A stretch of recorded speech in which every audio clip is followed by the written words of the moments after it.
And yeah, it's foolhardy. 100% it's foolhardy.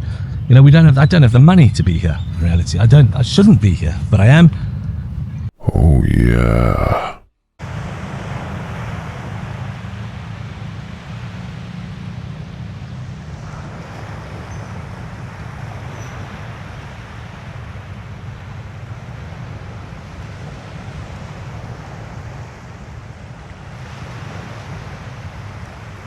Hello, welcome back to the channel.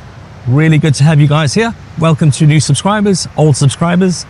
Big thanks to all of you who in fact have shared, liked and continue to support us. We really appreciate you guys very, very much. Now, listening to feedback, what are we going to do today? We're going to talk a little bit about me. Now, which is a bit weird because I never really considered me being a subject as such. I just thought we would bring you different kinds of news and hopefully you'd enjoy the stuff we bring, and in some cases you have, in other cases you haven't, you know, par for the course, normal sort of stuff. And someone also suggested the old walk and talk scenario. Now, where are we? I don't know. All I can tell you is we're in Rayong somewhere.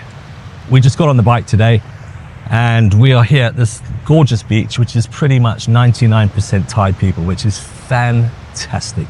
Now, I thought for context of perhaps who I am, it might be helpful if I did sort of tell you a little bit about me. So whether you get on board or don't like it, I just don't know. But I'm going to listen to one of our supporters who's been following us for a long time, fairly early on, in fact. And it was his suggestion. So I'm pretty cool to tell you a little bit about me, what I'm about, what shapes me and that kind of thing. And then ask you a couple of questions at the end, because that becomes an important factor in how we proceed from here. So I wasn't born, no, let me be very clear. I was in fact born in the UK, and I didn't live there very long as a child, baby, whatever, as my parents immigrated to South Africa at the time in the 70s, 74 in fact, where we arrived in Cape Town in 1974. We were not there very long. Now bear in mind, I have zero memories of all of this. I have some very vague memories of us traveling from the UK all the way down to Cape Town via ship. I think it took 2 weeks or something like that, as I recall. It was a fun memory. I do remember it being quite a fun memory in some senses. Then, I can't even tell you how long we stayed in Cape Town, but my mother had a sister who had moved to South Africa, to Johannesburg, maybe a year or so before, and that dragged us all the way up. So we in fact ended up moving to Johannesburg, where my father set up a business doing maintenance, decoration, that kind of thing. He was an interior decorator by trade. Years in the British Police. So it looks like my microphone has just gone on the blink. So I'll try and keep talking and hopefully bring this in a bit closer so you can pick up the sound. I don't know why, it's been on charge for days, but it's clearly not. I'll have to take it back to the shop. However, by the by. So 1977, as I recall, my father and mother, obviously not chatting to us, decided South Africa was not for them and wanted to move to what was then Rhodesia, which is exactly what happened. My father first left for Rhodesia, joined the Rhodesian army. He became part of the Rhodesian Light Infantry, the RLI 2 Commando, and then in latter years he became a Selous Scout. So if you want to find out about those people in the army, the RLI is famous worldwide. Rhodesia was a fantastic fighting force, and I'm guessing the fact that he had a police background seemed to make sense. My brother and I were then taken up to Rhodesia as it was, and as youngsters, I mean children obviously, a Zimbabwean saying would be a lightie. We were lighties. Okay, if you were South African you'd be a clanky child. So anyway, that's what we did, and from 1977 through until the year 2000, so in other words, all of my formidable years, all of my education, everything was African. So what am I? What am I culturally? I am culturally an African, without the African accent and certainly without the African tan. As you can see, I'm an excellent road beacon for those people who are searching for street signs at night that reflect. I'm quite a good candidate for that. Don't know why, just the fair skin, I guess that's how it is. So, on with the story. So my culture, my upbringing was during the course of a war, the Rhodesian War, which took place of 64 to 79. But you know, our time when there was 1977 through until the year 1980. Now I know a lot of people left at that time, but my father and mother decided they were going to stay on, and so we did. We stayed on for a long time. So we saw a wonderful country get completely and utterly destroyed by Robert Mugabe and his cronies, how they took the breadbasket of Africa and made it the basket case of Africa. So, you know, I have certain opinions on politicians, not just based on Mugabe, based on the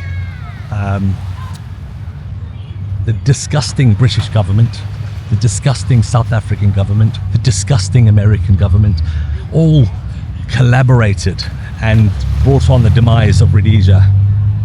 You know, as usual, the lowest form of life, politicians interfered. We were abandoned as a country and ultimately became Zimbabwe. And obviously in the early years, we still had a fantastic education, and I'm really very happy that I did get that. I'm really glad I was never educated in England, for example, because I think we got a better education where we were. So, yeah, the early years of Rhodesia became Zimbabwe Rhodesia in 1979 under Bishop Abel Muzorewa, and then it became Zimbabwe 18th of April 1980 under Mugabe and the cronies. And I will be doing a podcast on Mugabe, the life and crimes of Robert Mugabe. That will be coming up soon. That's not part of this video though. So the early years of Zimbabwe, now bearing in mind back at the time of independence, it was $2. The dollar to pound was set to $2 to 1. By the time we left in 2000, it had been, and we thought that was disgusting, it was 60. And obviously since then it's gone completely down the toilet. So everyone knows that who's lived there. So I am an African at heart who has been stuck in shithole Britain for 20 years. And yes, I've put my mouth where my, what's it, put your actions or whatever it is, act on what you talk about, and I have. I'm not there. As you can see, I'm here in Thailand. Now, why Thailand? Well, actually, if I'm honest, the countryside, the way it looks in certain places reminds me so much of Africa. Also, the laid-back style when you get away from the likes of Pattaya. The laid-back style of what Thailand is, it just suits itself perfectly. You know, if you're a Zimbabwean and you've been here, or Rhodesian and you've been here, you'll know what I mean. You'll know what I mean. It's got that chilled vibe, you know. You know, is it home? Of course it's not home. There's a massive language barrier, there's loads of issues, of course there is, but this is probably the nicest place I have been in a free-ish country, if you know what I mean. It's just, that's why I'm here. I have certain political opinions, of course I do. I have general opinions. I've had an interesting life, and I have some stories as a child, from a child's perspective, growing up in a war, which I'm happy to share if that's what guys want in terms of content. Like I've said to you in a couple of videos back, I'm really not sure what people really want from us. I'm following a suggestion from a subscriber as to this content, doing a bit of a walk and talk and telling you a little bit about me, who I am. That is my sort of basic short version story, you know. And I mean, there's many times when we first moved to the UK, bearing in mind coming from a restrictive government, those who come from Zimbabwe will understand what I mean, the restriction on how much money you could take out, and starting again in what I consider an absolutely foreign country, which was the UK. It was just a whole different lifestyle. You know, it's cold, it rains all the time, the politics are disgusting. It's just a shithole, and it's got worse and worse and worse over the years. So that's why I'm here. And if you guys want to hear any of these additional stories, you know, I'm happy to share them. You know, I can go back to the 70s and discuss what it's like living in a war. Not everyone knows that. You know, certainly the aging population of Britain would know it, but certainly not the younger generation. They don't know what war is because they've never lived through it, if you know what I mean. So it's not a judgment, it's just a fact, you know. So I'm happy to talk about that if people want to listen to it. I don't know what you guys want to listen to. I didn't think you actually wanted to listen to somebody like me. I mean, who the hell am I, you know? And the other question is, why did I come to Thailand now? You know, firstly, I believe many people wait till they retire and then they die like a year later, and they've never really enjoyed their life. They've just worked all their time.